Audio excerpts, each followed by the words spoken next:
Hola a todos, espero que estén muy bien desde la ciudad o el lugar donde nos estén escuchando. Según Spotify, ya sé que nos escucha gente de varias partes de México, de varias partes de Estados Unidos, de Guatemala, de Perú, y la verdad es que me pone muy contenta que esta comunidad cada vez esté creciendo más.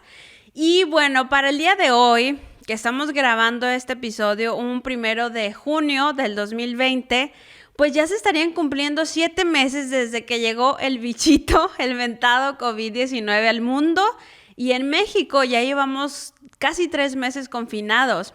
Y la verdad es que yo quería hablar de este tema, pero desde un ángulo, pues, más por el lado del aprendizaje, porque información hemos tenido hasta el cansancio, hemos estado atiborrados de información y de alguna manera nuestras autoridades locales nos proporcionaron las medidas de seguridad, etcétera. Pero sería muy triste que esta pandemia que llegó a impactarnos mundialmente nos cayera de noche, nos pasara de noche, ¿no? Y que luego les estuviéramos contando a nuestros nietos y nos preguntaran, oye, abuelo, ¿cómo estuvo esa pandemia del COVID? Y nosotros les dijéramos, ay, pues estuvo muy feo, estuvimos ahí encerrados mucho tiempo y nos lavábamos las manos a cada rato y usábamos cubrebocas. Pero ya, sin ningún aprendizaje, sin nada, eso sería muy triste. Y la verdad, la intención de este episodio es que podamos aprender, que podamos tener la lección, que podamos reflexionar, incluso resignificar esta crisis y sacarle provecho, porque sí se puede sacarle provecho a nuestras crisis. Así es que estoy muy contenta por el invitado que tenemos el día de hoy, porque ¿quién mejor que él para platicar de este tema? Es alguien que tanto Pepe, mi esposo, como yo admiramos y respetamos muchísimo, no solo por su conocimiento, su gran conocimiento y experiencia, sino por su espíritu de servicio. Y la verdad es que siempre que tú te sientes con él a escucharlo, vas a aprender algo y te lo vas a llevar de valor para tu vida. Así es que lo presento, él es chileno, él es teólogo, graduado del Seminario Teológico Bautista en Santiago de Chile, egresado de Comunicación Escénica en la Escuela de Locutores de Chile. Durante más de 10 años ha sido pastor de jóvenes, es escritor, monologuista y conferencista internacional. Actualmente trabaja en la iglesia Vástago Epicentro en Monterrey, Nuevo León, México. Él es Ulises Oyarzún Tobar. ¿Cómo estás, Ulises? Hola, Willy, ¿cómo estás? Pues muy contento Aquí de... estamos bien, gracias a Dios. ¿Sí? Aún en la cueva. Oye, ¿cuánto llevas confinado tú junto con tu familia? Mira, yo empecé, claro, por ahí por el 14, 15 de marzo, Ujú. y ahora estamos como en cuanto, en el 95 de marzo ya, ¿no? Sí, caray, ¿no? Ya no, esto ya no es cuarentena, ya es un confinamiento tremendo que hemos tenido. Sí, ha sido una experiencia única para todos, para mis padres, incluso que son gente que ya cruza los 70 años, Ajá. igual, o sea, es algo nuevo para todos. Oye, sé que en Chile han tenido muchísimas catástrofes muy fuertes, terremotos, etcétera. ¿Cómo, cómo tienes la perspectiva de esta crisis con otras que ya han tenido? O sea, ¿sí la sienten muy fuerte o nada comparado con cosas que han vivido en el pasado? Claro. No, las catástrofes que han ocurrido en Chile han sido siempre catástrofes naturales. Ajá. Entonces, una de las cosas que nos ha ayudado como país históricamente es la cercanía de las personas cuando ya sucede el siniestro, la cercanía de la gente, que nos abrazamos, nos acompañamos. Eso Ujú. potente de la ayuda humana, del estar ahí, que es justamente lo que las autoridades piden, que tengamos resguardo, ¿no? Claro. Del acercarnos hoy. Entonces tiene un matiz muy diferente a todo lo que hemos vivido, las catástrofes anteriores. Ok. Entonces, ¿tú consideras que el chileno hoy por hoy es una persona más solidaria, más fuerte, más resiliente? Ah, yo creo que el chileno, como el guatemalteco, el mexicano, Ujú. y todos, depende de varios factores, es el cómo estamos ahora y cómo vamos a salir de ahora, ¿no? Creo que uno de los factores fundamentales tiene que ver con la formación y el carácter de cada uno, Ok. ¿no? Por ahí, bueno, yo no diciendo algunas cosas de los profesionales de algunas escuelas psicológicas, pero estoy de acuerdo con que lo que uno es, uno se la juega en los primeros 8 años de vida, en el cimiento de lo que uno es. De ahí en adelante uno va construyendo, reconstruyendo, reconsiderando lo que va construyendo sobre esta base. Entonces, que tiene que ver con la formación que tuve, el cariño que tuve, la cercanía o no que tuve de mi familia, lo que experimenté, cómo lo experimenté. Entonces, mucho de ese factor de los primeros años de vida responde a lo que soy hoy. Y lo que soy hoy, esta pandemia me puede afectar de diferentes maneras. Puedo mirar esto como una prisión, literal, o puedo mirar esto como una transición, lo puedo mirar esto como una oportunidad para insistir en enojarme contra el mundo, contra los demás, o como una oportunidad para valorar las relaciones. Entonces va a depender de cada uno cómo lo miremos. En general, el pueblo chileno siempre es solidario después de una catástrofe, pero ya veníamos con otros problemas políticos desde octubre, muchas marchas, protestas por un acontecimiento que se ha visto en otros lados, ¿no? Que la desigualdad que ha afectado mucho el corazón de Chile, sobre todo aquellos que luchando, trabajando de sol a sol, sienten que no avanzan en la vida, y que muchos nacen ya con muchas desventajas económicas y desventajas de contacto, de influencia, y personas que a lo mejor pueden no tener las aptitudes más grandes, por el hecho de nacer en cierta familia ya nacieron privilegiados, y esa sensación de angustia y de impotencia es lo que ha generado el año pasado muchas marchas y protestas. Entonces, el corazón en este momento de todos los chilenos, si tú me preguntas, está bien golpeado. Sí, cómo no. En muchos con bastante sospecha sobre la clase política y sobre los intereses de la clase política. Sí, ya me imagino, y pues la verdad cada país de por sí ya estaba lidiando con sus propios problemas económicos, políticos, sociales. Imagínate ahora con esto. Y bueno, pues tú vives en México, por eso te preguntaba, porque quizá tú puedas ver, ¿verdad?, cómo es la cultura del chileno y la del mexicano ante una crisis, y era interesante saberlo. Pero bueno, vamos a poner un poco las cosas en contexto.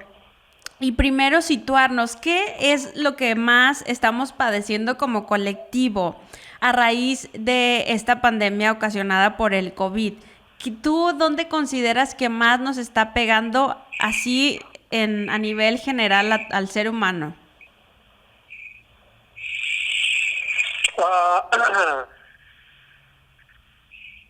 Bueno, yo creo que varias cosas. Primero, lo que nos pega es el sentido de cómo hemos construido la sociedad, una sociedad, en algunos, como por ahí vi un dicho, ¿no?, que todos estamos viviendo, todos estamos en la misma tormenta, pero no todos vamos en el mismo tipo de embarcación. Exacto. Algunos están viviendo esta tormenta en un transatlántico, claro, otros las están viviendo en un bote, otros las están viviendo en un tablón, y otros no tienen nada y están dando golpetazos contra el agua y desesperados porque nos pilló esto, los sorprendió sin nada, sin ningún tipo de anclaje.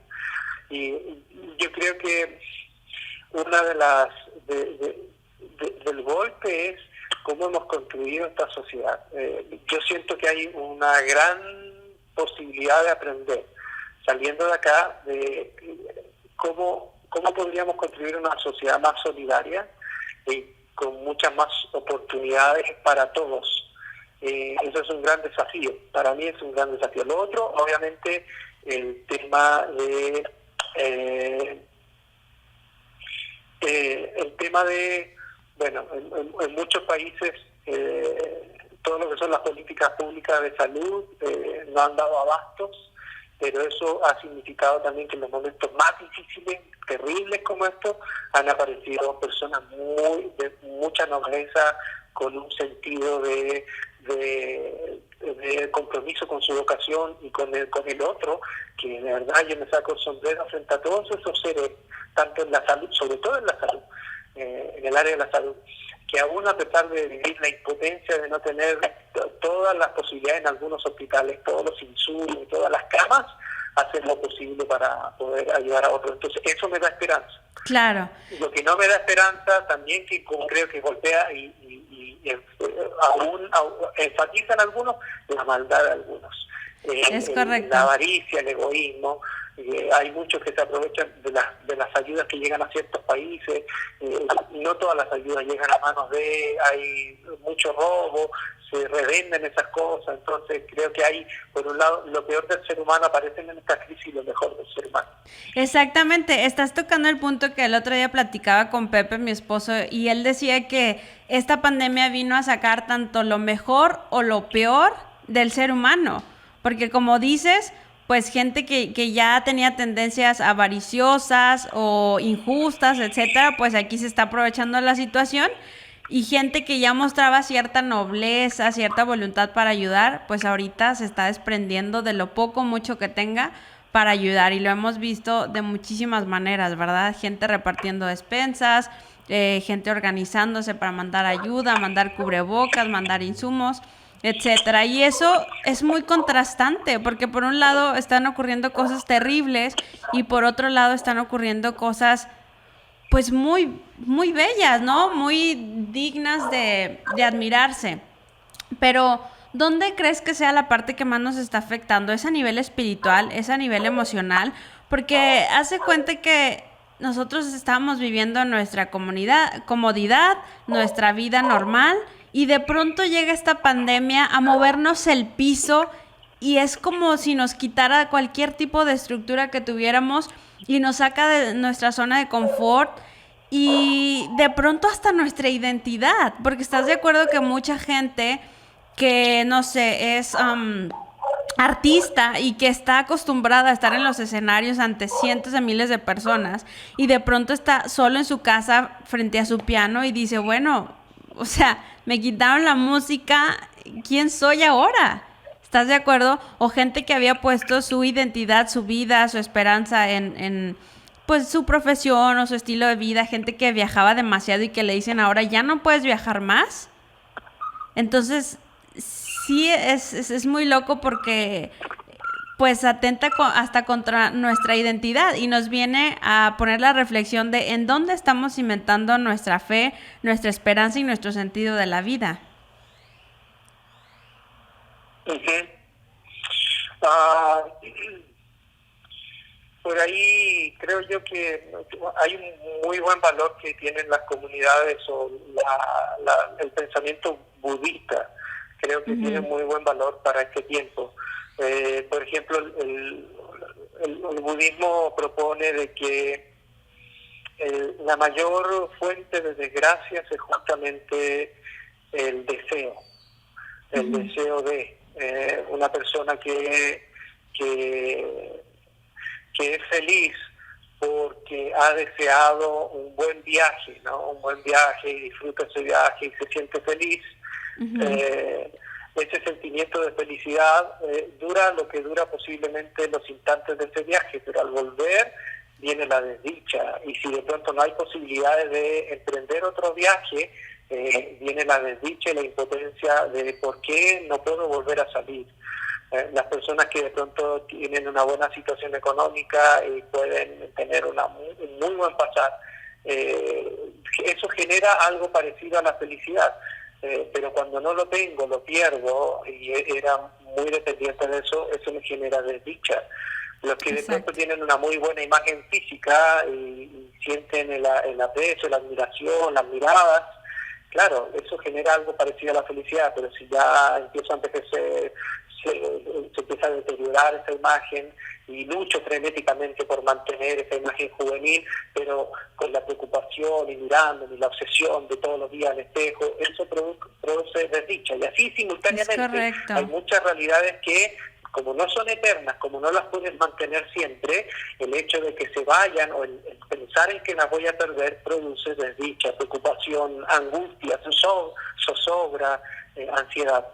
Es correcto. ¿Vale la pena vivir así? ¿Vale la pena vivir así? No vale. Esa es la pregunta. ¿Qué dice el budismo, ¿no? Clásico? Dice, la fuente de todo desdicha tiene que ver con el deseo. Mientras yo deseo y me apego a eso, sufro. ¿Cuál es la posibilidad de ser feliz o la posibilidad justamente de desapegarme de eso? Es no desear nada. ¿Y qué significa no desear nada? No significa vivir en la calle, en condición de calle y no querer nada en la vida. No, es trabajar, pero descansar en los resultados de mi trabajo. Si hoy día salgo, disfruto, pero si estoy en la casa, disfruto. Si estoy acompañado, disfruto, pero si estoy solo, también disfruto. O sea, claro. En ese sentido, la ausencia del deseo y del apego produce felicidad. Y ahora nos damos cuenta, como tú dices, en casa, en esta situación, nos damos cuenta en dónde está mi apego. Y donde está ese apego, está mi desdicha. Exacto. Tu aparente felicidad, como bien lo decías, o tu desdicha al final de cuentas. Y creo que tiene mucho que ver con esta cultura de exacerbar la felicidad, y por donde quiera y en todas las redes sociales, los sociólogos, los psicólogos, terapeutas y demás te dicen, tú busca tu felicidad, la felicidad depende de ti, haz lo que te haga feliz. Sí, pero creo que se queda un poco ambiguo, porque ¿en dónde estamos buscando la felicidad y qué tanto tiempo, qué tan duradero, qué tan efímero pudiera ser esa felicidad? A mí me daba mucha risa lo que decías tú en una plática, que decías, ¿a cuántas personas que les gustan los lujos la ves ahorita en la cuarentena súper enjollada, cargando su bolsa de Louis Vuitton, etcétera? Pues no muchas, ¿no? Porque hoy por hoy pues la realidad y las prioridades han cambiado drásticamente. Sí, bueno, ahí tú dijiste una cosa que creo yo que no está mal, el tema de buscar la felicidad. Ahora, no sé si es propio de la cultura occidental en la que estamos, ¿no? Uh-huh. ¿Por qué buscar la felicidad? ¿Acaso no soy feliz ahora? Entonces, ¿no? La sabiduría antigua, la sabiduría antigua de algunas propuestas espirituales dicen que en realidad en la búsqueda de la felicidad también está la desdicha, porque uno debe justamente debe aprender a que hoy es la felicidad, así como está, sin ponerle adjetivos, sin ponerle rótulos, así como estoy, soy feliz. Y tengo todo lo que necesito para vivir en sosiego, estar tranquilo. Y todo lo que yo busque, o todo lo que me empieza a generar en mi pensamiento un deseo, es justamente, volvemos de nuevo, ¿no? El saber que si no lo obtengo, me va a frustrar. Y si lo obtengo, se va a ir tarde o temprano, y eso también me va a frustrar. Entonces, el camino me parece el camino, y es muy difícil, es fácil decirlo, se lo puedo decir en 30 segundos, pero claro, implica la vida vivirlo. Es, por ahí decía un santo del siglo de la Edad Media, un santo católico, bueno, cristiano en realidad, decía, el que nada tiene y nada quiere, nada teme. Es como loco. Imagínate en esta sociedad consumista, en esta sociedad afiebrada por la apariencia, por el consumo, por el aparentar cosas, como tú dices, cuánta gente embriagada por los aplausos, por el reconocimiento, se están volviendo locos hoy. Cuánta gente embriagada por el siempre estar yendo a través de diferentes actividades, hoy están al punto de la locura. Entonces, me parece rescatar esa frase de algunos salen que parece que encontraron el sosiego, y justamente la ausencia del querer. Y este sabe dijo, el que nada quiere y nada tiene, nada teme. Ahora, no es una vida en el sentido de conformista, exacto. Otros hicieron también, hay filósofos que hicieron eso, que dejaron todo. Creo yo que el camino es el siguiente, es vivir como a ti te gustaría vivir, pero saber que nada te pertenece, y que al día de mañana, si eso no está, tener la capacidad de seguir viviendo sin sentir que de eso depende tu felicidad. Es correcto. Si me toca salir por mi trabajo, fantástico, conocer otros lugares, pero si por alguna razón mañana me veo impedido salir por mucho tiempo o nunca más, que mi vida no dependa de eso, Wow. sino que también puedo encontrar sentido en el estar acá. No, es que para llegar a ese punto, pues ya habremos evolucionado en conciencia de una manera extraordinaria, ¿no? El tema es que todavía siento que estamos muy verdes, Ulises. O sea, quien no pone su felicidad o su esperanza en algo material, lo pone en alguna persona o en la pareja. Entonces pretendemos que la pareja nos haga feliz y luego, pues como obviamente la pareja no es perfecta y aparte estamos 24/7 en este confinamiento con ella, con la pareja, pues más frustrados podríamos estar. Entonces creo que es un muy buen momento para reflexionar y pensar, número uno, porque quizá haya gente que ya haya hecho esta reflexión de en qué está basando su felicidad, por qué se siente tan vacío hoy, y haya gente que no se la ha hecho, no se ha hecho esa pregunta y no entiende por qué se siente así. Porque, ok, estamos desesperados, estamos frustrados de no poder avanzar en nuestros planes, en nuestros proyectos que ya teníamos, porque somos adictos a esa falsa sensación de control. O sea, tenemos como la ilusión de que estamos controlando nuestra vida, nuestra casa, nuestros planes, hasta nuestra familia.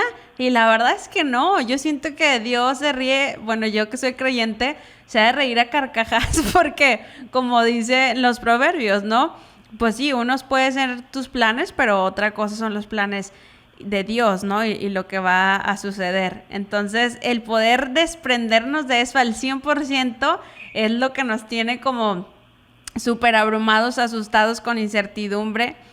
Y la verdad es que cuando más estás triste, solo, desesperanzado, más pueden llegar esas preguntas existencialistas, como muchos llaman, ¿no? Y decir, yo de hecho el otro día platicaba con mi esposo eso, de por sí que dice que me la paso filosofando todo el tiempo. Y en un momento porque la verdad yo sí soy muy claustrofóbica, siempre necesito estar en contacto con el aire, con la tierra.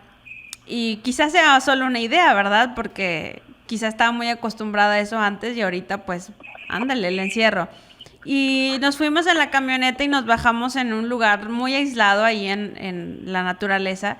Y le pregunta, oye, ¿pero qué sentido tiene? O sea, ahorita ya nada más estamos sobreviviendo. No sabemos cuándo se va a acabar esto. ¿Qué sentido tiene seguir viviendo? Y sé que, bueno, fue un momento, ya después viene la esperanza a mí de nuevo, pero hay gente que vive así, Ulises. ¿Qué les dirías a todas esas personas que de plano no le están encontrando el sentido a la vida y menos ahorita en esta pandemia? Eh, bueno, es muy difícil, no sé, bueno, hay personas como tú bien dices que pueden llegar a sentir que no tienen salida, porque obviamente en una situación como esta todo es superlativo y las emociones tienden a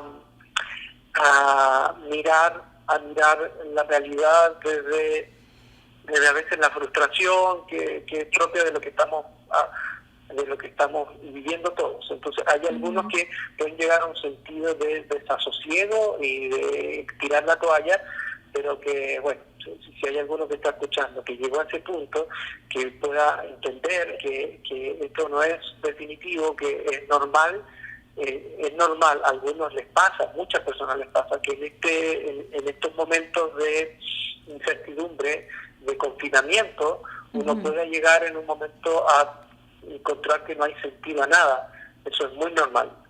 Y para eso yo les recomendaría que si tienen gente que es cercana, que sienten gente que puede escucharles, que busquen ayuda, y si hay profesionales a una disposición o gente de iglesia, si que están conectados con alguna comunidad, pedir ayuda.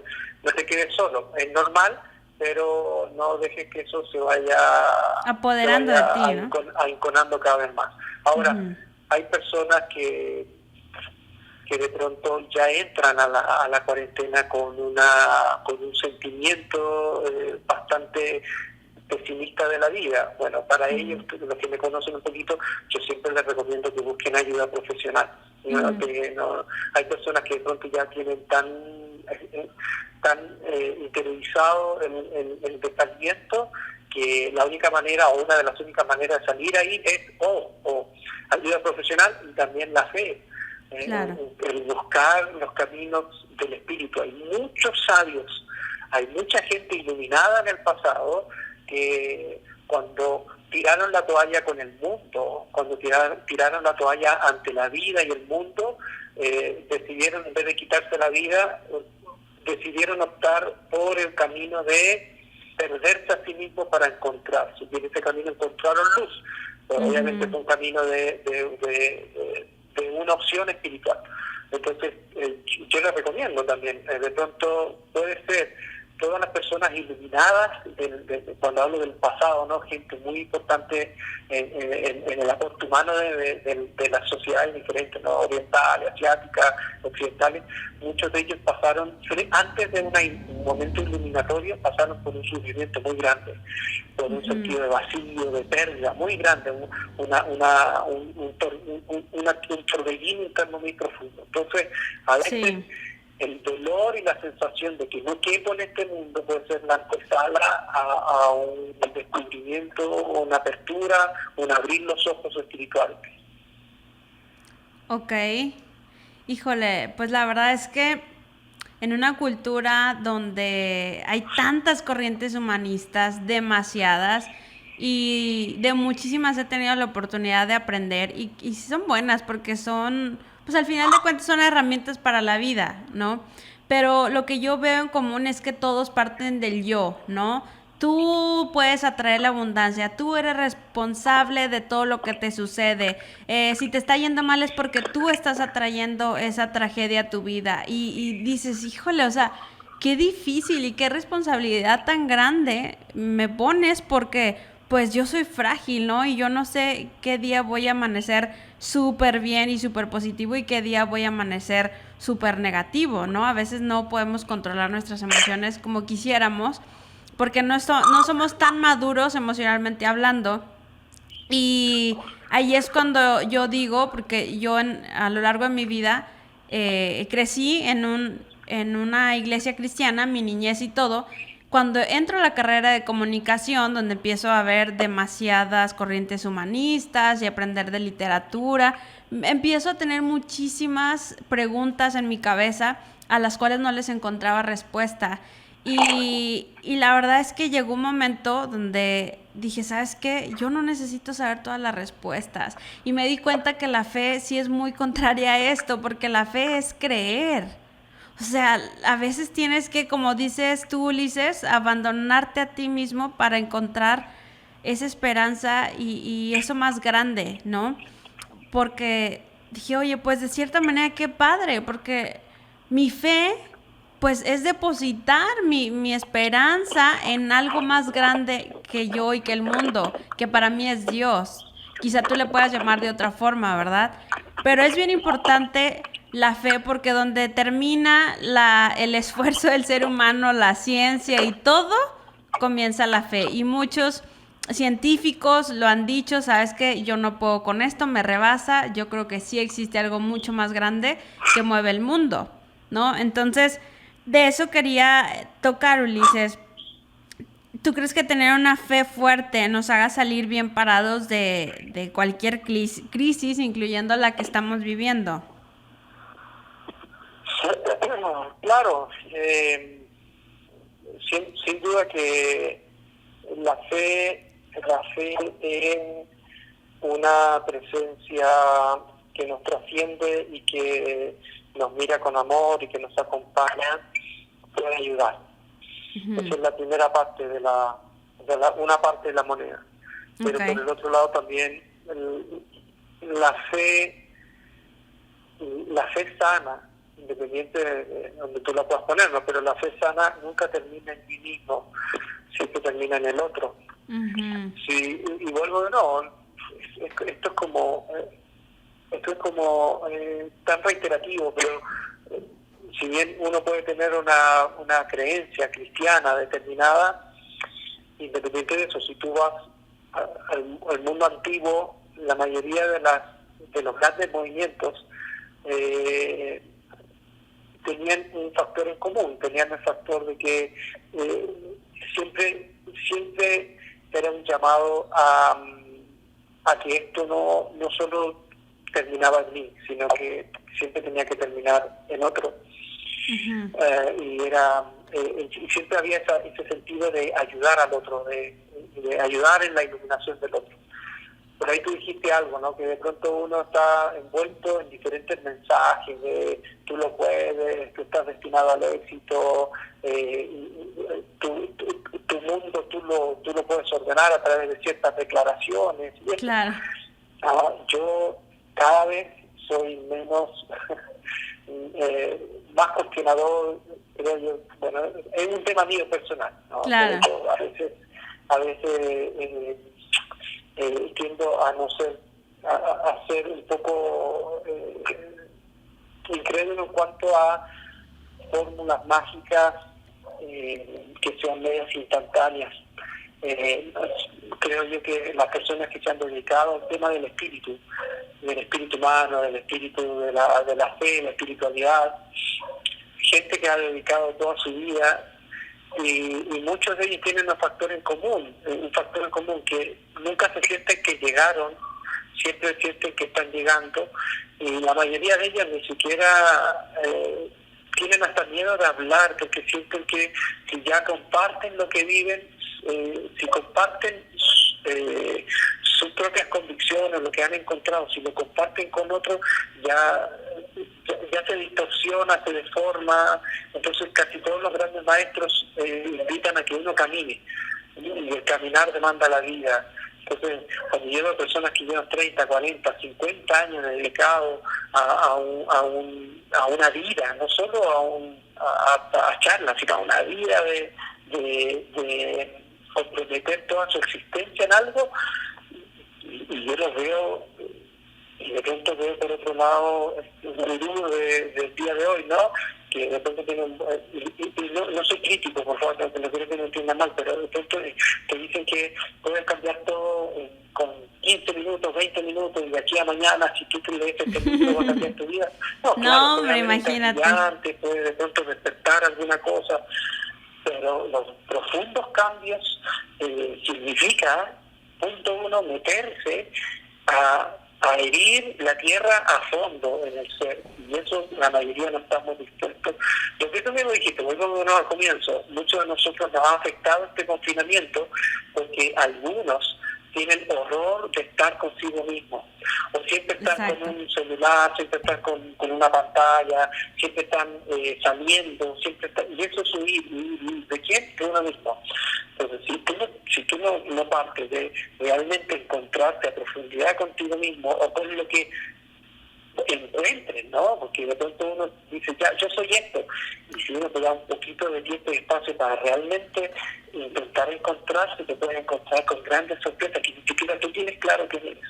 Y eso, todas esas cosas demandan a veces años, a veces la vida. Es correcto. Y de hecho, hace tiempo grabé un video que está ahí en YouTube y en mi Instagram de mis reflexiones personales a lo largo de esta crisis y esta pandemia. Y la principal era esa, era el poder estar bien con uno mismo y el poder interiorizar, porque estamos en la era de la información y estamos tan atiborrados de distractores de todo tipo, redes sociales, noticias, medios de comunicación, etcétera, y distractores aquí en la vida cotidiana y en lo doméstico, que difícilmente tenemos la oportunidad de estar con nosotros mismos y estar dentro de nosotros, ¿no? Y entonces me acuerdo que cuando recién empezó la cuarentena acá en México, todos los medios digitales y masivos nos decían miles de actividades para hacer, y haz este rompecabezas junto con tus hijos, y pónganse a jugar lotería, y pónganse a ordenar su casa. ¿Y a qué hora vamos a enfrentarnos con nuestra realidad? Como dices tú, nos da miedo, nos da pavor, ¿no? ¿Y qué tal que si este confinamiento fuera el propósito precisamente interiorizar, estar más dentro de nosotros que afuera? No, porque hay gente que no se puede estar sola y dice, no, se va de compras y compra lo que ni necesita y se gasta todo su dinero o pone a tope su tarjeta de crédito, pero algo tiene que hacer con tal de no estar sola en su casa. ¿Por qué nos da tanto miedo enfrentarnos a nosotros mismos? ¿Por qué crees tú, Tú me Ulises? preguntas por qué nos da miedo. Ujú. Y sí, porque quizás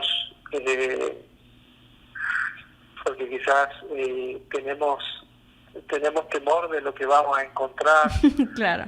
porque quizás nunca nos enseñaron a parar, nunca nos enseñaron a parar en la vida. Venimos de un trasfondo en donde parar significaba Tirar la toalla, ¿no? enfermarse, Ujú. significaba no hacer nada. A lo mejor algunos venimos de un entorno tan donde la productividad y mis logros lo es todo, entonces parar significa un símbolo de derrota, de no Fracaso. ser responsable, en fin. Entonces sí puede ser varios factores, o a veces simplemente no me interesa. No me interesa encontrarme Claro. ni conmigo ni con nadie. Lo único que me interesa es vivir en la superficialidad de la vida, nada más. Sí, es cierto. Y conozco mucha gente así. Pero bueno, tocando el tema de la fe, y tú que eres teólogo, sí me gustaría saber y que nos dijeras, desde el punto de vista bíblico, ¿a qué vino el ser humano a la tierra? Y esa es la pregunta, yo creo. Sí. Ah, eh, sí, no, eso parece fácil la respuesta, ¿no? La respuesta de pronto dice Jesús vino a morir por nosotros, así como la respuesta que es muy fácil encontrarla en los púlpitos evangélicos, cristianos, que Jesús vino a morir. Pero, pero es mucho más que eso. Jesús obviamente murió, asesinado. Desde el lente humano Jesús murió porque fue un personaje que fue insoportable para los intereses de aquellos que lo rodeaban, los Ujú. poderes que estaban alrededor, ¿no? El poder político, el poder económico, y lo asesinaron. A él lo juzgaron injustamente y lo mataron y lo quisieron hacer desaparecer porque él era un personaje incómodo. Pero Ujú. la muerte de él, o sea, el hecho que él murió por algo. ¿Por qué murió? Murió porque él, primero, frente al poder religioso, Jesús se dedicó a desmentir la idea que el poder religioso tenía sobre Dios. O sea, el poder religioso judío, tanto del templo como de la sinagoga y del grupo de los fariseos, era una de las varias sectas judías, mostraban una imagen de Dios que Jesús se encargó de desmentirla y decir, esto no es Dios, el Dios Padre no es esto, es esto otro. Entonces, una de las razones fue por eso, porque lo mataron porque él se dedicó a demostrar con su vida, no solo con su palabra, con su vida, de que Dios era un Dios de amor, de verdad de amor, era un Dios que no marginaba, era un Dios que buscaba sobre todo a aquellos que no pertenecían a ningún lugar, a aquellos que eran desposeídos de todo, de la dignidad, de diferentes cosas. Y era un Dios que invitaba a construir una comunidad de gente que se quisiera como realmente, como si fueran una familia, y que contribuyeran para el bien de todos. Entonces, ¿a qué vino Jesús? Jesús vino a mostrarnos un rostro de Dios que no lo teníamos registrado. Nos vino a mostrar un rostro de inclusión, un rostro de amor, un rostro de perdón, de compasión, un rostro de un Dios que nos quiere ver no sumidos en el sufrimiento, en el tormento, ya sea psicológico o físico, sino que nos quiere ver plenos. Entonces, esta imagen de Dios no convenía, porque es una imagen de un Dios que no necesitaba un templo, un Dios que no necesitaba una religión, un Dios que no necesitaba una institución. Y eso Ujú. era terrible para todos los que tenían sus intereses en la religión, en el templo, en las instituciones. Entonces, obviamente, una persona así termina siendo un ser extraño, peligroso, y por eso lo mataron. O sea, Jesús murió, pero fue porque su muerte evidenciaba una coherencia de vida que le llevó hasta las últimas consecuencias. Entonces, ¿a Ujú. qué vino Jesús? A mostrarnos un Dios de amor que es completamente al Dios de la religión. Bueno, y eso es Jesús. Pero, ¿y el ser humano, nosotros, a qué vinimos al mundo? Perdón, me preguntaste por el ser humano. Sí, por el ser humano, pero la verdad te agradezco esa respuesta No porque te escuché está muy bien, ligada, perdóname. ¿no? Al final de Te cuentas. di toda una predicación, No, pero una está pregunta perfecto. mal. Está perfecto ¿A qué porque yo lo venimos al ligo. mundo? Ujú. Yo creo que vinimos al mundo para darnos cuenta de que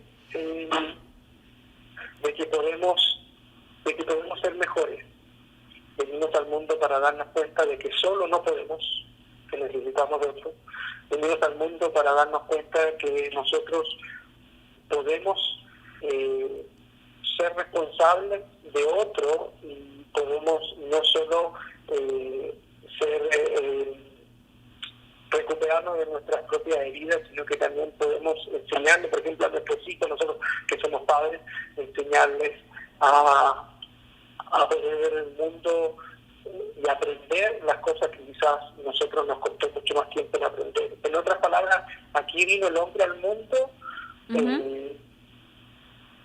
vino a ayudar a que el mundo sea un lugar mejor. Esta es nuestra casa. Wow.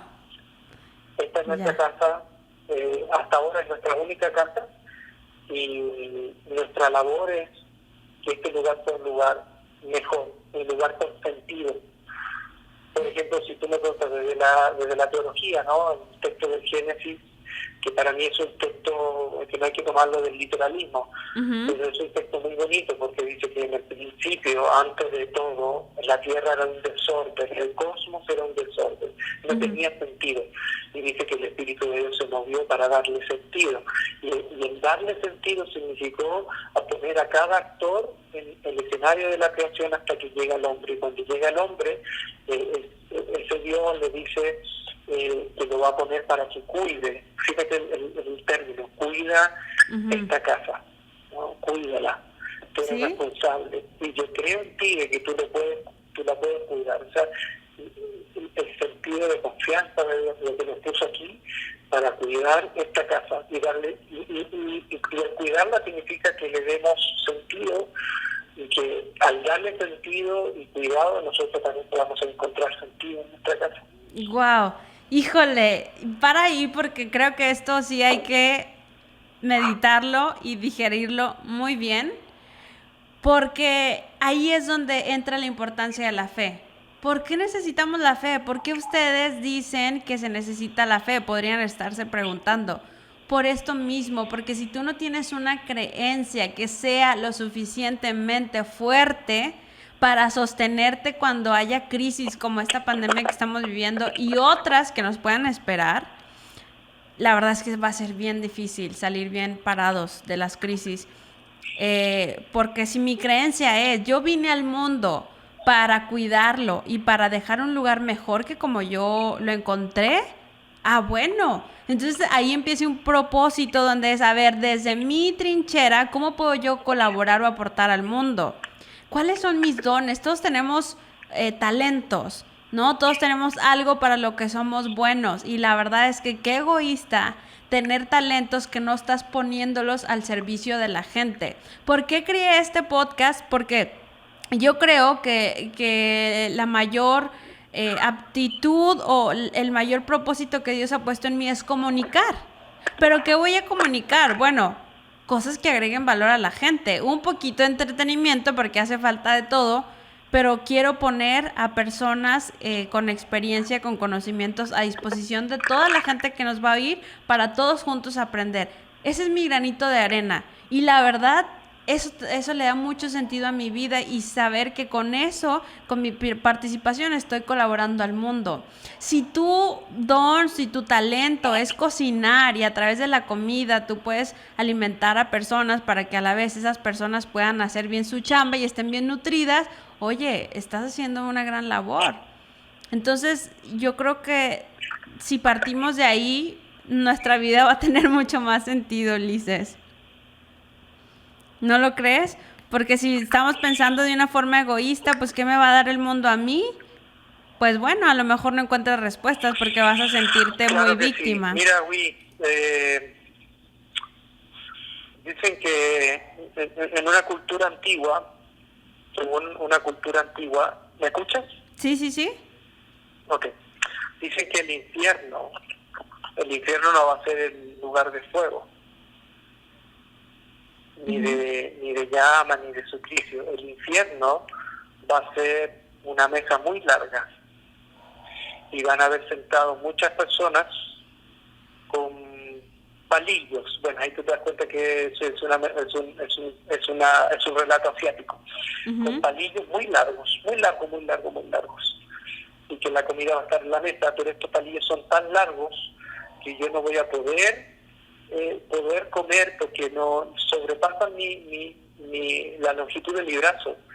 Entonces dice que el infierno va a ser la frustración de todas esas personas que sentados juntos en la mesa no van a poder comer esa comida y van a pasar un hambre eterna porque los palillos son más largos que la longitud de sus brazos. ¿Qué es lo que dice? Fíjate lo que dice, lo que está diciendo de fondo. Lo que está diciendo es que son personas tan egoístas que ninguno va a pensar en, oye, y si yo agarro esta comida y en vez de yo querer comer, porque no puedo, se la doy al que está enfrente y él va a poder comer. Y el que está enfrente puede agarrar de su plato y me puede dar a mí. Entonces, el infierno es justamente el último escalón de aquellos que han vivido una vida ensimismados y han vivido una vida centrada en sus narices.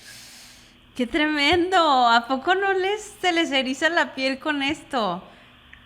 Qué cañón, la verdad, porque es verdad, si tú solamente esperas recibir del mundo y de la gente, con una pandemia donde sales y te puedes enfermar y hasta te puedes morir, y además hay crisis económica y además no puedes hacer muchas cosas que antes hacían que te daban cierta satisfacción, pues te vas a frustrar muchísimo y muy probablemente quieras ya no vivir. Pero si pensamos al revés, a ver, no es ¿qué me va a dar el mundo? ¿Qué le voy a dar yo al mundo? Y probablemente es mucho más de lo que cualquiera de nosotros nos podemos imaginar. Cualquier cosa que aporte, por más pequeñita que sea, híjole, yo creo que no hay cosas pequeñas y grandes, simplemente son aportaciones y vale la pena ponerlas al servicio de los demás. Ulises, por último, ¿cómo podemos resignificar todo lo que estamos viviendo en esta crisis para no ser víctimas, sino más bien ser vencedores y poder usar esto que estamos viviendo y estos aprendizajes como un trampolín, ¿no? Después, y no quedarnos aquí estancados y luego andar con pretextos de, ay, es que yo no emprendí el negocio porque llegó el COVID. O, ay, es que yo no le propuse matrimonio a mi pareja pues porque llegó el COVID. Y entonces todos ser unos víctimas de algo que no necesariamente debería ser así.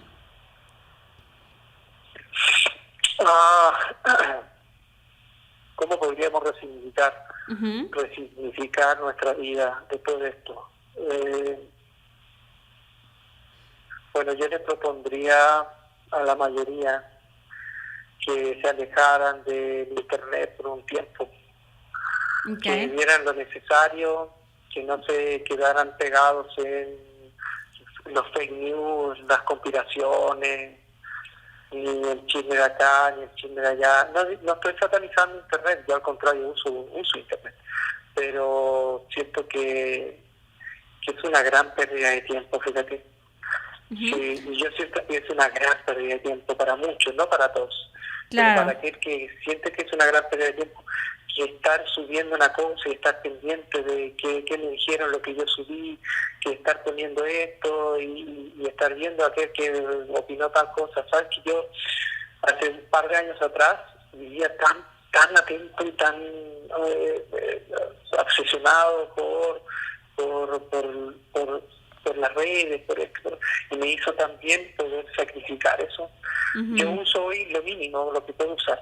A veces tengo más tiempo y lo puedo hacer, pero últimamente he visto que, por lo menos amigos en común, que es lo que han hecho positivo, aprovechar el tiempo de familia, pero bien, o sea, el sentarse a la mesa, poder mirarse a los ojos, conversar, el tener más juegos en la mesa, lo que sea, ¿no? Pero jugar en familia, si pueden.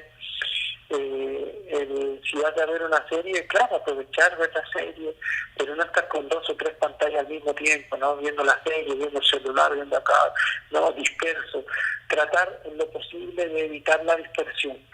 Y les recomendaría también que tomaran un buen libro, algún libro que apunte sobre alguien que tenga, obviamente, que sea serio en escribir, que una persona o un contenido que apunte a la espiritualidad, que apunte a la compasión, que apunte al repensar el mundo, que apunte a qué es lo que yo puedo aprender, pero no solo para mí, no solo lo que me conviene en lo material, en mis logros, en mis triunfos, en mis proyectos, en mis metas, no, sino algo que me ayude a aquello que está más profundo que las metas que puedo tener o no puedo tener, que los logros puedo tener o no puedo tener, lo más profundo, esa vida plena que aún a pesar de a lo mejor no tener nada, yo pueda seguir viviendo plenamente.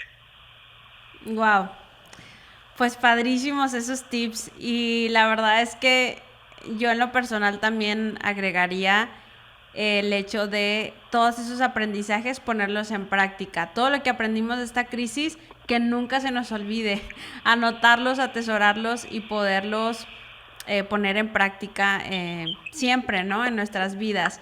Y la otra cosa es poder tener quietud, que para ello, les soy honesta, sería como el próximo nivel en mi evolución personal, ¿no? Porque todavía no he aprendido a estarme quieta y estar tranquila.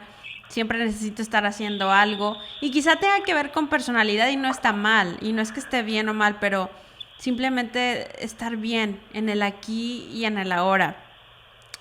Y nada, yo creo que esto sí nos vino a dar mucha luz, Ulises. Te agradezco mucho porque al menos siento que tenemos más claridad de a lo que venimos al mundo, no solo a ser servidos, sino a servir y aportar. Así es que tenemos mucho que chambear. Y la otra cosa, pues ser mucho más empáticos, ¿no? Con nuestros hermanos, porque como tú lo dijiste al inicio, unos estamos enfrentando la tormenta en un barco, pero hay otros que ni barco ni tabla tienen, y a esos hay que echarles la mano. Y recordar una frase que a mí me gusta mucho usar, que es: mucha gente piensa que no tiene porque no da, pero es al revés, no tenemos porque no damos.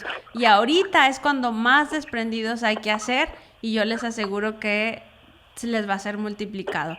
Entonces, no seamos aprensivos ahorita que pensemos, ay, es que estamos en crisis, entonces no hay que dar, ni hay que prestar, ni nada. No, hay que ser desprendidos. Y les aseguro que eso también les va a dar mucha satisfacción. Pues muchísimas gracias, Ulises. No sé si tengas algo más que agregar o despedirte. Perdón, no te escuché bien lo último, disculpa, güey. Sí, que no sé si tengas algo más que agregar. No, yo creo que hablé mucho ya. Sí. No, solo que desearles lo mejor y que podamos pasar esto como una gran enseñanza para todos. Exactamente. Te agradezco mucho, Ulises. Ulises también tiene un podcast y es un buen recurso. De todo lo que mencionábamos del internet, yo creo que los podcasts no es por querer jalar agua para mi canoa, pero de verdad, si ustedes encuentran buen contenido que los acompañe, pues va a ser una gran alegría y va a ser más llevadera este confinamiento. Así es que pueden buscar a Ulises. Ulises publica enseñanzas, reflexiones que la verdad a mí siempre me dejan mucho aprendizaje. En Instagram está como Ulises Oyarzún, con Y y con Z Oyarzún. Y ¿cómo se llama tu podcast, Ulises? Se llama Carajillo. Carajillo, está en Spotify, ¿verdad? Sí, está en Spotify. Padrísimo, para que vayan a escucharlo. Cuídense mucho, que tengan una gran semana. Bye, bye.